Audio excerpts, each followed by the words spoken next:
27일 앞으로 다가온 4월 총선 최대 격전지 서울에선 한강벨트가 꼽히고 있는데요. 또 그중에서도 여야가 핵심 승부처로 꼽고 있는 곳이 바로 서울 중성동갑입니다. 두 후보와 이번 주에 이야기 나누고 있는데요.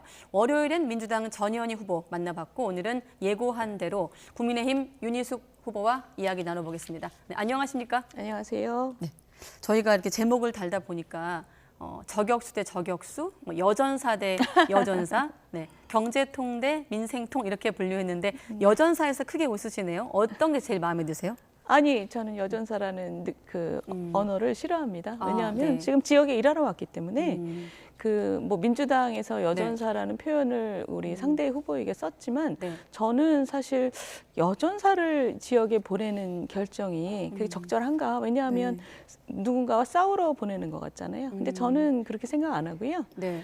지역을 위해서 일하고 나라를 위해서 일할 일꾼이 필요한 것이기 때문에 네. 저는 경제통, 정책통 이런 그 수식어를 굉장히 반깁니다. 경제통, 정책통. 네. 그러면 정책통. 그러면 경제통 대 민생통. 지난번 전 후보가 나오셔서 현장을 발로 뛰는 민원 해결 전문가다라고 말씀하셨는데 거기에 대해서는 어떻게 평가하십니까? 예, 뭐 민원 해결하시고 저 훌륭한 일을 하셨을 거라고 생각하고요. 근데 지역의 문제가 워낙 복잡하다 보니까 저는 그 뒤에 구조적인 문제를 꿰뚫는 네. 그런 식견이나 뭔가 해안 이런 게 필요하지 않을까. 그런 면에서 제가 뭐랄까요, 장점이 있지 않을까 그렇게 생각을 하고 있습니다. 물론 네. 이건 제 생각이죠. 네. 그 생각이 또 바로 공약이나 뭐 정책으로 그렇습니다. 이어지는 부분이니까 한번 계속해서 여쭤보기로 하고 주민들 만나는 모습 조금 전도 지나가고 여러 언론통에 나오고 있는데 이곳을 사실 스윙부터 부동층이 많은 곳, 그러니까 아직 표심이 결정되지 않은 층이 많은 곳으로 분류하는데 그런 지역인 게 피부로 느껴지십니까, 현장에서? 근데 지난 20년간 국민의힘 계열의 정당이 이겨본 적이 거의 없는 곳입니다. 그래서 민주당 텃밭이고요. 네. 그래서 민주당 후보들 간에도 아마 이곳에 공천받으라는 경쟁이 셌던 것 같아요. 네. 그래서 뭐 스윙보터 느낌보다는 민주당의 텃밭이라는 그 평판들이 지역 내에서도 굉장히 많습니다. 네. 그래서 이제 스윙보터들이 생겨나고 있는 지역이지요. 그래서 제가 잘해야 네. 그 어떤 텃밭을 뚫고 들어가서 새로운 밭을 읽을 수 있는 그런 지역입니다. 텃밭을 뚫고 가서 새로운 밭. 그러면 후보님께서 꿈꾸는 그 새로운 밭의 모습은 어떤 건가요? 그야말로 그 스윙보터들이 많은 지역이죠. 그러니까 저 잘하는 일꾼 늘 뽑아주는 곳이고 네. 우리는 무슨 일이 있어도 이 사람이다. 이런 식의 정치 진영적인 논리가 네. 좀 약화되면 더 살기 좋은 곳이 되지 않을까 생각해요. 일 잘하는 사람, 비전이 네. 있는 사람, 도덕적이고 깨끗한 사람 이런 사람을 뽑겠다라고 주민들이 선택을 해주시면 예. 그것이 훨씬 그 지역을 더 발전시키는 데 도움이 될 거라고 생각을 합니다. 스스로도 자평하실 것 같고 경제 전문가로서 당내에서도 이제 입지가 계시는데 현장에서 다녀보시니까 지역 가장 최우선 현안은 어떤 겁니까? 성동갑 지역은 네. 발전 가능성이 무궁무진한 곳인데 굉장히 억눌려져 있는 곳입니다. 그래서 이 이해관계가 가장 첨예하게 아마 부딪히고 있는 부분이 네. 빨리 발전하는 부분도 있지만 그렇지 않은 부분은 매우 낙후돼 있어서요. 예. 그 개발의 이슈가 굉장히 큽니다. 근데 저는 이제 정치를 잘한다면 이 개발의 이슈를 슬기롭게 풀어내고 정말 이 지역이 탈바꿈을 할 수 있는 네. 그런 지역이라고 생각을 합니다. 그래서 제가 이 지역에 온 것도 사실 이 지역을 오고 싶었던 것도 네. 이런 문제를 잘 풀어내서 정말 큰 변화를 가져올 수 있는 역할을 정치인이 할 수 있다면 네. 그것은 정치인으로서는 대단한 행운입니다, 사실. 그래서 그런 욕심이나 열정을 가지고 제가 이 지역에 왔고요. 네. 제가 생각했던 것처럼 주민들께서도 제발 좀 장기적인 발전의 틀을 좀 만들어 다오 이런 요구를 많이 하셔요. 네, 이 지역으로 오고 싶었던 이유를 이제 후보자 입장에서 말씀하셨는데 당 입장에선 필승 카드로 내세웠다 이런 표현이 많은데 당 입장에서는 후보님을 어떤 의미로 좀 쓰고 있을까요? 저는 당 입장에서도 제 그 용도를 아마 네. 그렇게 판단하셨을 것 같아요. 이 지역이 워낙에 발전 가능성이 크지만 네. 또 발전이 굉장히 더딘 곳들이 많기 때문에 이 지역의 주민들에게 가장 매력을 보일 수 있는 후보가 네. 저 같은 정책통 그리고 경제 전문가일 것이라고 당에서도 판단을 해서 네. 아마 단수 추천을 주지 않았을까 이렇게 생각을 네. 합니다. 네, 오늘 인터뷰가 정해져 있었는데 마침 오늘 또 전현희 후보랑 진보당 강병찬 후보가 단일화에 합의를 했습니다. 예상하셨던 대목인가요? 아니요, 저는 예상하지 못했고요. 그런데 네.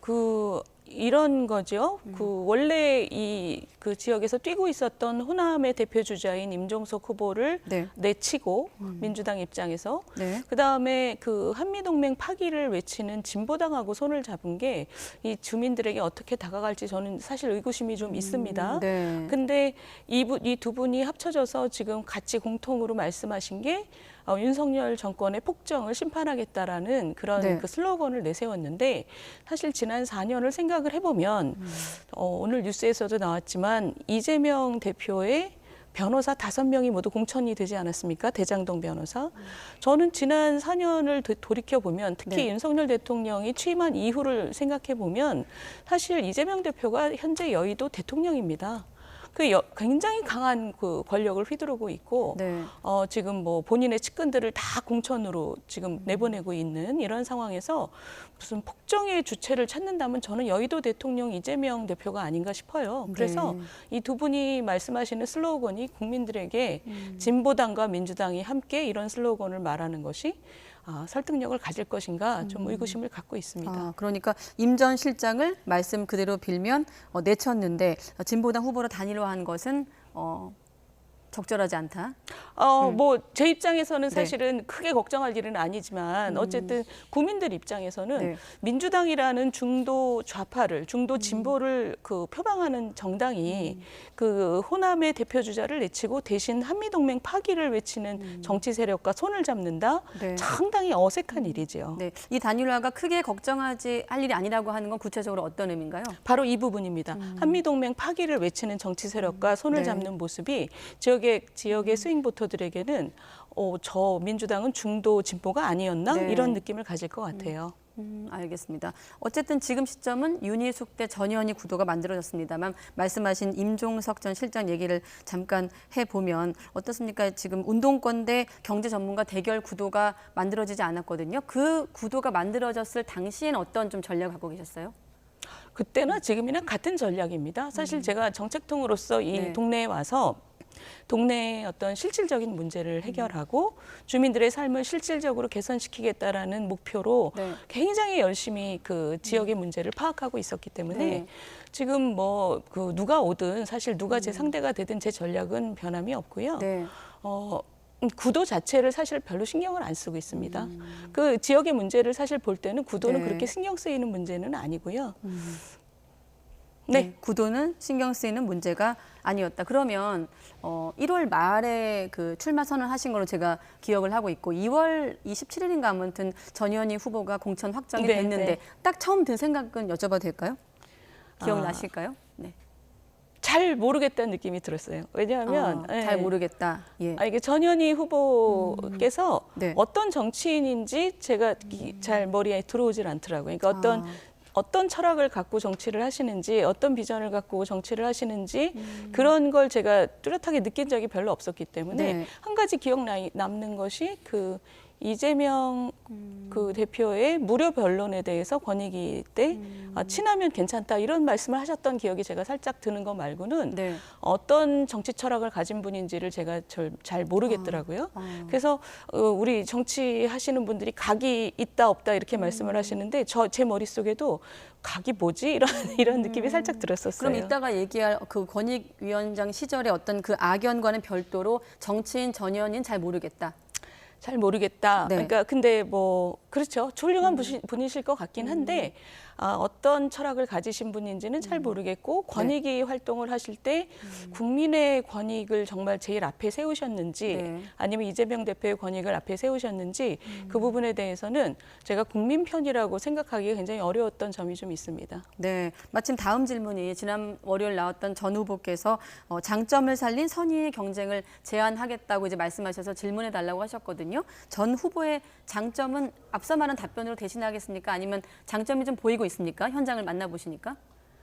아니 의사 변호사를 하셨기 때문에 네. 중간에 아는 분들이 꽤 계셔요. 중간에 아는 분들. 그러니까 그 전 후보를 아시는 분들이 네네. 이제 그 장점을 전해주시는 분들은 예. 장점이라고 한다면 아마 끈기가 굉장히 좋으신 분이라고 제가 전해 들었어요.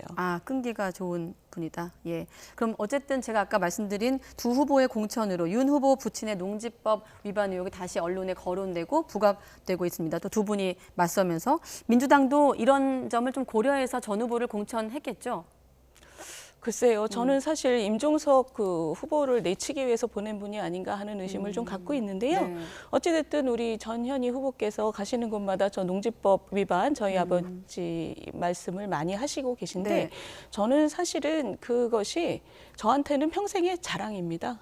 왜냐하면 제가 그 28년 전에 우리 네. 아버지하고 이제 호적 분리를 했고 네. 제가 아버지의 허물에 대해서 알지 못하는 상태에서 어쨌든 그 가족의 허물에 대해서도 제가 알지 못하는 부분에 대해서도 책임을 진 것은 저는 그러한 정치를 좀 보고 싶었어요. 네. 과한 책임을 지는 그런 모습을 보고 싶었는데 지금 우리 정치의 모습은 사실 어떤 책임도 아무도 지지 않는 정치의 모습이거든요. 네. 그런 모습 속에서 제가 이번에 지역에 갔을 때도 주민들이 굉장히 인상 깊게 기억하고 계신 부분이 바로 그 부분입니다. 깔끔하게 책임지고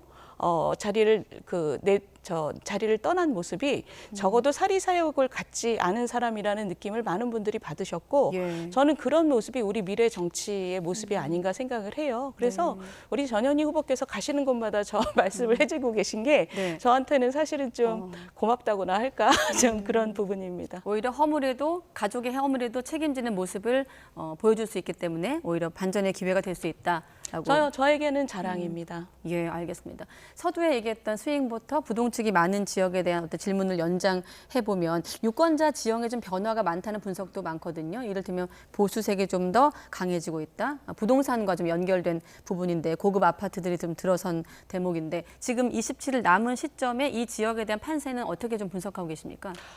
많은 그 통계들이 지금 나오고 있고요. 발표가 되고 있기 때문에 아주 냉정하게 모든 조사가 접전이라고 얘기하고 있지만 예. 비슷한 조사가 나오는 것이 모두 제가 좀 뒤지는 걸로 나오고 있어서 네. 제가 좀 뒤지는구나. 그리고 이 지역에 올 때부터 쉽게 이길 거라고 제가 기대하지 않고 왔기 때문에 네. 예상대로입니다.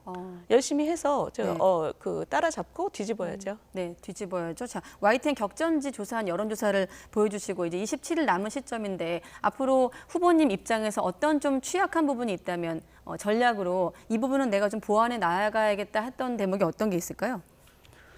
일관된 전략입니다. 네. 가는 곳마다 제가 이 지역에 와서 들은 말 중에 하나가 그런 네. 거예요. 당신들은 굉장히 불리하다. 이곳은 민주당 텃밭이기 때문에 상대방이 한 발 뛸 때 열 발 뛸 각오를 해라. 그 각오를 지금 하고 곳곳을 다니고 있습니다. 네. 곳곳을 다니면서 한편으로는 주민들의 삶에 가장 뚜렷한 변화를 가져올 수 있는 네. 그런 현안을 좋은 공약으로 만들고 있어요. 그러니까 개발 이슈도 있고 네. 교육 이슈도 있고 복지 이슈도 있고 그 여러 가지 이슈에 대해서 제가 정말 열심히 여러 군데 전화를 하고 회의를 하고 간담회를 하면서 공약을 만들어내고 있습니다. 네. 아주 전공법이죠, 뭐. 전공법이다. 사실 여러 좀 주요 선거 공약들을 제가 훑어봤는데 그 중에서 후보 입장에서 좀 까다로운 공약이 있을까요? 지키기 좀 어려워 보이는? 다 지켜야죠. 다 지키는데 제 모든 역량을 네. 정말 쏟아 부어야 하는 지혜가 필요한 부분이 바로 그 여러 군데에서 지체되고 있는 발전 이슈입니다. 많은 분들의 뜻을 모아내야 되고 그 뜻이 모이지 않는 곳에서는 뜻이 모이도록 도와야 되는 것인데 그 저희 지역 같은 경우는 오랫동안 그 민주당이 네. 그 거의 정치 권력을 독점해 오면서 사실은 이런 발전 이슈를 정말 일부러 억누르지 않았나 이런 느낌이 들 정도로 의사소통이 진행되는 것이 굉장히 더디었습니다. 그것을 주민들이 원하는 방식으로 주민들의 의견이 일단 모아지면 적극적으로 일이 되는 방식으로 돕겠다. 그런 지혜가 아주 그 강하게 요구되는 지역이에요. 그렇군요. 그런데 또 뭐 전현희 후보도 마찬가지지만 후보님께서도 사실은 무연고이기 때문에 주민들 입장에서는 좀 반기지 않는 대목도 있을 것 같은데 직접 만나보시면서 그런 얘기도 나누셨나요? 주민들하고? 제가 한 수천 명의 사람을 만났는데 네. 그중에 단 한 명이 그런 질문을 하셨어요. 그래서 제가 어떻게 말씀을 드렸냐면 제가 전략공천을 받고 그 서초에 갔을 때도 처음에는 연고가 뭐냐 이런 질문을 받았지만 네. 1년이 지난 다음엔 많은 사랑을 받았다 그렇게 말씀을 드렸거든요. 네. 근데 그 지금 수천 명 중에 한 명을 제외한 나머지 분들은 네. 사실 많이 들은 말이 와줘서 고맙다는 말씀이었어요. 예. 그러니까 우리 지역의 복잡한 이슈를 정말 당신은 해결할 수 있을 것 같다. 당신이 그동안 미디어에서 보인 그 어떤 장점, 네. 그리고 인상, 그리고 도덕성을 생각을 해보면 그 주민들 입장에서는 능력도 있고 그리고 그 도덕적인 리더십도 가질 수 있다. 그래서 와줘서 고맙다라는 말씀을 제가 정말 황송하게 많이 들었습니다. 네, 와줘서 고맙다. 알겠습니다. 자, 그 전현희 후보랑 시간을 좀 맞춰야 되는데 여유가 좀 있으니까 여유 있게 답변하셔도 될 것 같고, 사실 우리가 이 지역을 주목하는 것은 성동구갑, 중성동갑, 사실 한강벨트에서도 최전선. 그러니까 후보님 개인으로 이번 어떤 총선 결과를 떠나서 당내에서도 주목을 하고 있고 어떤 전략상 되게 요충지거든요. 그렇게 당내에서 어떤 전략으로 한번 질문 드린다면 당에서 이 지역을 어떻게 볼까요? 지난 선거 때 우리 당이 국민의힘이 사실 가장 잘 사는 지역 강남 중심의 8개로 쪼그라드는 상태입니다. 그 정치 세력으로서는 상당히 뼈아픈 부분이고요. 보다 넓은 서울의 주민들에게 매력을 얻고 믿음을 얻어야 정말 제대로 된 정치를 할 수 있는 세력이 된다고 저는 생각을 합니다. 예. 그래서 이 한강벨트라고 속히 얘기가 되고 있는 이런 지역들부터 주민들의 사랑과 신뢰를 얻어내야 되는 사명이 있는 것이고 예. 제가 지금 그 최전선에 있는 거죠. 네, 알겠습니다. 당 얘기를 좀 더 이어가 보면 이제 선거도 30일도 안 남은 시점에서 여야 지도부 모두 각각 논란을 겪고 있기 때문에 언행 경계령이 내려진 상황입니다. 총선에 임하는 후보로서 당내에 일고 있는 어떤 막말 리스크 잘 관리되고 있다고 보십니까? 오늘 같은 경우 이제 정우택 네. 후보의 공천이 취소되기도 했습니다만, 네. 예, 뭐 그거는 막말하고는 관련이 없는 별도의 문제지만, 문제지만, 네. 예, 근데 어쨌든 그 리스크 관리를 정말 잘해 주셔야지 네. 저처럼 현장에서 뛰고 있는 후보들로서는 힘이 납니다. 근데 조마조마하지요. 매일매일 제가 아침에 신문을 볼 때마다 네. 조마조마합니다. 뭐 현재와 과거의 막말이 튀어나올 때 네. 사실은 뭐 몇백 킬로 바깥에 있는 그 서울의 후보들은 네. 정말 그 피가 마르는 느낌이에요. 그래서 중앙당이 그 우리 국민의힘 당이 그런 리스크 관리를 정말 잘해주고 특히 네. 한동훈 위원장께서는 어떤 경고성 문자도 많이 보내셔요. 아, 실제로? 네, 네, 예. 후보들에게 제발 말 조심해 주세요. 저도 열심히 하겠습니다. 네. 그래서 그런 거 굉장히 열심히 하고 계시다고 생각해서 저는 감사하고 네. 그렇지만 조마조마한 마음도 항상 있습니다. 조마조마하다. 마침 한동훈 비대위원장 모습이 나와서 국민의힘 같은 경우는 선대위가 지금 원톱 체제이거든요. 제가 기억한 게 맞다면 후보 되시기 전에도 뭐 정부를 향해서 쓴소리도 하셨고 비판을 잘하는 여권 인사로 분류가 되시는데 한동훈 비대위원장은 좀 어떻게 평가하고 계십니까? 정말 열심히 하고 계시다고 느껴요. 정말 열심히 한다. 저분 진짜 선거 끝날 때까지 저 견딜 수 있을까 싶을 정도로 네. 정말 열심히 뛰고 계신 것 같아요. 감사하죠. 네, 알겠습니다. 어제 나온 야권 인사 같은 경우는 한동훈 위원장이 조금 숨고르게 하고 있다. 좀 얘기를 하거든요. 원톱의 어떤 한계이기 때문에 메시지 관리를 하고 있다. 어제 이제 일정이 없는 거에 대해서 어떻게 보십니까? 앞으로 한 달 남은 선거 아닙니까? 네. 선거 동안 여러 국면이 아마 굽이굽이 칠 거라고 생각을 하고요. 예. 한 단계가 끝나면 다음 단계로 숨고르게 하고 넘어가는 거는 아주 당연한 일이죠. 네. 지금 그런 그 단계들이 앞으로 몇 번 있을 거라고 생각을 합니다. 그 단계 중에 하나가 바로 이종섭 전 장관 호주 대사 얘기가 아닌가 싶고 또 조금 전 후보님이 조마조마하다고 한 대목도 이 대목과 연관이 있을 것 같은데 임명과 출국 과정 둘러싼 논란이 커지고 있습니다. 아까 대통령실에서는 임명철에 없다, 정면 돌파한다는 우리 YTN 단독 보도도 있었고요. 자, 어떻습니까? 이 당내 상황에 대해서 어떻게 보고 계십니까? 그러니까 제가 현장에서 뛰고 있는 후보 입장에서는 당이 국민의 민심에 아주 민감하게 반응해 주기를 바라고 있고요. 네.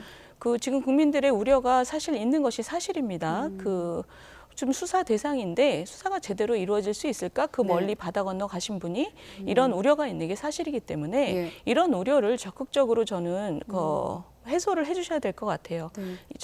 그 대사 스스로 본인이 네. 언제라도 수사상 필요하면 비행기 타고 날라오겠다, 날라와서 네. 성의껏 수사 받겠다, 당장 날라오겠다 이런 입장 표명 같은 게 저는 있어야 된다고 생각을 합니다. 네. 그 정도라도 있어야 국민들께서 외교적인 문제 때문에 뭘 당장 어떻게 할 수는 없지만 예. 수사에는 차질이 없도록 하겠구나 정도는 그래도 안심을 하시지 않을까 그렇게 생각을 합니다. 이종섭 전 장관 호주 대사의 어떤 결단이 필요하다는 말씀. 그렇습니다. 입장 표명이 있습니까? 적극적인 입장 표명이 필요하다고 생각을 하고 예. 그런 생각을 하는 것은 저처럼 현장에서 뛰는 사람한테는 상당히 좀 중요한 문제지요. 그걸 위해서 혹시 대통령실이나 여권에서 좀 나서야 된다는 시각도 있는데 어떻게 보십니까? 저는 대통령실이나 그 당에서도 그런 생각을 하고 계실 것 같아요. 왜냐하면 여러 가지 그 외교적인 문제로 인해서 네. 다른 조치를 취할 수는 없지만 국민들의 민심에 반응하는 모습을 당연히 보여야 되는 것이고 네. 국민들의 우려를 해소시켜 드려야 될 의무가 있다고 봅니다. 네, 알겠습니다.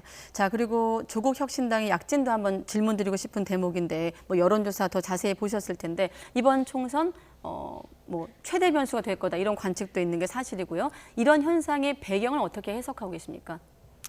아마 가장 큰 배경은 민주당의 그 공천 내홍 때문이라고 저는 생각을 하지만요. 예. 근데 결과적으로 상당히 이건 서글픈 현상입니다. 우리 네. 정치에서 지금 범법자 또는 감옥에 계신 분, 사법 리스크를 가득 지신 분이 총선장에서 이렇게 많은 분들이 국민들에게 그 배지를 달겠다고 나오는 모습이 상식적이지는 않습니다. 제가 알지 못하는 부모의 허물까지 책임을 졌다. 저는 그게 자랑이다고 말씀을 드린 건 제 예. 개인적인 자랑이 아니라 국민들께서 그것을 끊임없이 상기해 주셨으면 좋겠어요. 정치는 보통의 국민들보다 조금 더 과하게 도덕적인 수준을 짊어지고 가는 사람들이 정치를 하는 것이 상식입니다. 네. 근데 지금 보통 사람들보다도 훨씬 못한 사법 리스크와 범법자들로만 정치가 가득 차서는 되겠습니까? 네. 이런 상식적이지 않은 모습은 우리 정치가 극복해야 된다고 생각을 합니다. 네, 조국 혁신당의 어떤 그 약진의 배경이 조국 혁신당의 어떤 경쟁력이기보다는 민주당 공천 내용 때문이다. 네. 그 반사 이익이다. 그래서 예. 아주 오래 갈 거라는 생각은 저는 별로 들지 않고요. 예. 왜냐하면 민주당 지지자들 입장에서도 이것이 스윙 보터에게 그렇게 좋은 영향을 주지 않을 거라는 것을 이제 느끼실 것이기 때문에 예. 민주당이 중도 좌파로서 우리나라에서 그래도 조금 역사와 전통을 가진 정당으로서 그 평판을 유지하기 위해서는 거리가 좀 두어져야 될 거라는 점이 상기가 될 거라고 그럼 생각합니다. 야권의 이를테면 지민 비조 전략이 국민의힘에게 그다지 위협이 되지는 않을 것이다. 현재로서는 그 민주당 지지자들의 네. 투표작으로 나오는 그것을 더 강화시키고 있는 것처럼 보이지만 네. 오래 갈 것 같지는 않다. 이게 제 생각입니다. 네. 자, 민주당 같은 경우는 이제 최근에 공천 파동이 좀 잠잠해지면서 다시 정권 심판론, 게다가 또 이종섭 전 장관의 어떤 논란을 고리로 또 정권 심판론을 좀 점화시키는 분위기거든요. 자, 이번 총선의 의미, 뭐 역사적인 의미라고 해야 될까? 어떻게 네, 좀 네, 이 지점을 보고 계신지 끝으로 여쭤보겠습니다. 그 정청래 의원인가요? 이 시대 정신이 이재명이라고 한 발언이 있었습니다. 네. 그러니까 그 얘기가 아주 정확하게 제가 아까 말씀드린 누군가를 심판한다면 사실 그 시대 정신이 감히 이재명이라고 얘기할 만큼 여의도에서 절대 권력을 휘두르고 있는 이재명 대표, 여의도 대통령에 대한 심판론이 앞서야 된다고 저는 생각을 하지만 예. 그러나 우리 시대의 정신은 누군가를 심판하는 것이 아니라 앞으로 나가는 것이라고 저는 생각을 합니다. 네. 앞으로 나가기 위해서는 심판받아야 될 사람들이 받는 것도 중요하지만 정치하는 사람 스스로가 좀 깨끗하고 능력 있는 사람들로 정치판을 채우는 선택을 국민들께서 해주시는 것이 매우 중요하다고 생각합니다. 네, 알겠습니다. 오늘은 서울 중성동갑 국민의힘 윤희숙 후보를 만나봤습니다. 후보님 고맙습니다. 감사합니다.